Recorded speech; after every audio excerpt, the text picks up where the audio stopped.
August the 1st, 2024.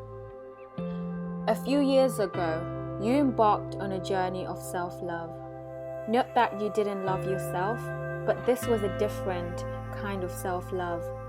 A self-love that allowed you to not only love the great things about yourself, but also the not so great things about yourself. Instead of losing sleep over the things that you did not have, the dreams that you did not chase, the mistakes that you made, the talents and gifts that you wished God blessed you with, and silly things like physical appearance or physique of a model and facial features of a reality star, LOL. You started enjoying every minute of life, embracing your imperfections, being bold and brave. You started to really live, not just exist. You started listening to your own voice, not the opinions of others about you, the reservations they had, the misjudgments, the underestimations, and all the assumptions. This was truly the moment when your life was changed forever. Overcoming all your doubts was like an ode to joy. You forgot about your anxious moments. You forgot about your predicaments.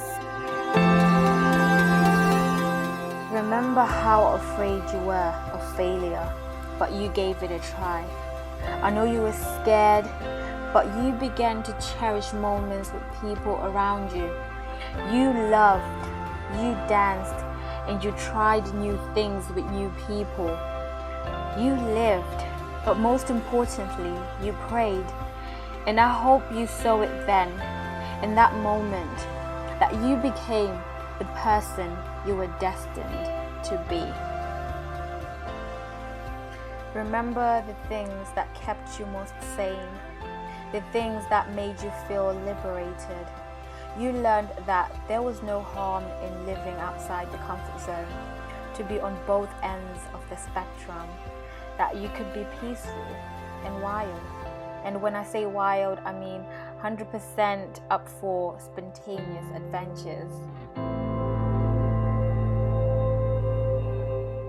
Because there was a time when your dreams were crushed and life offered little hope.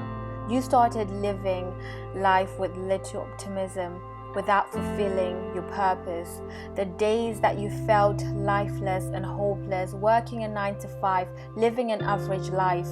The quiet and lonely nights that you spent writing and reading, falling asleep on the couch, then dreaming about the good life that you are now living. But I thank God for that moment when you snapped out of it.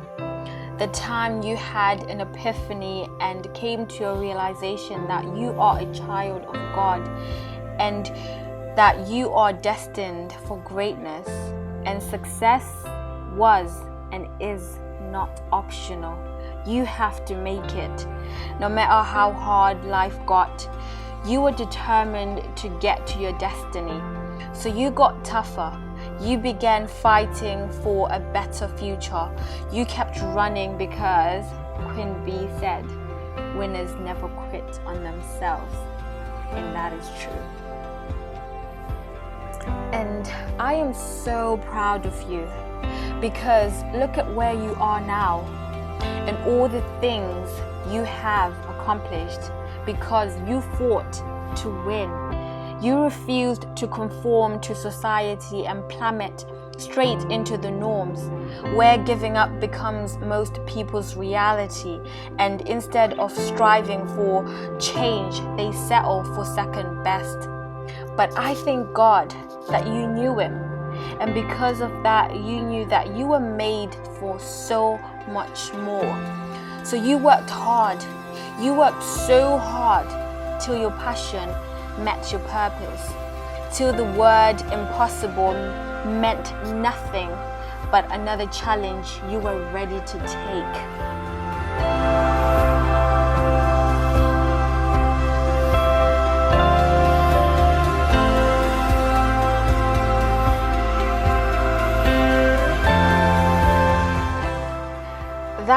the moment you let go of fear.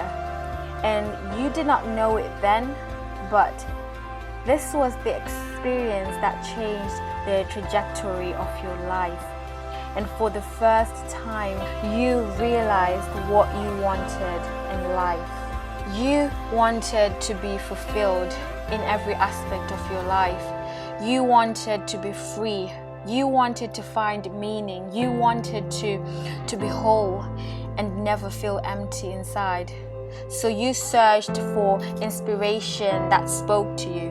Like when you saw a painting suffused with hazy atmospheric glow in a museum, or when you walked into a room or a restaurant or an aquarium infused with amazing atmospheric touches, lighting and music.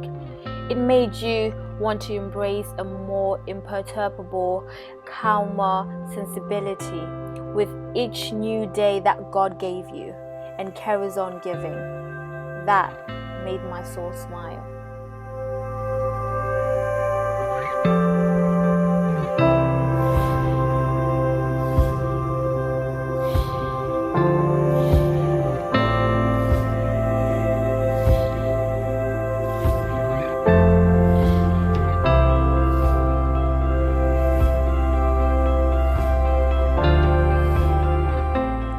So, I am here to remind you that it's never too late for reinvention, to start again when things don't go as planned, because right now, almost a decade later, you are exactly where you need to be. Imagine if you didn't try. Where would you be now? When I stand before God at the end of my life, I would hope that I would not have a single bit of talent left and could say, I used everything you gave me. Emma Bombach. Life is growth. If we stop growing, technically and spiritually, we are as good as dead. Morihei Ueshiba. Abraham Lincoln said, in the end, it's not the years in your life that count. It's the life in your years.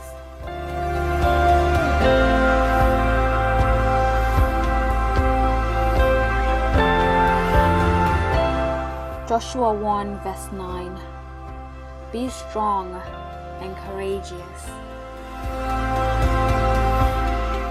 Love, hope, and have faith. P.S. Life is what you make it.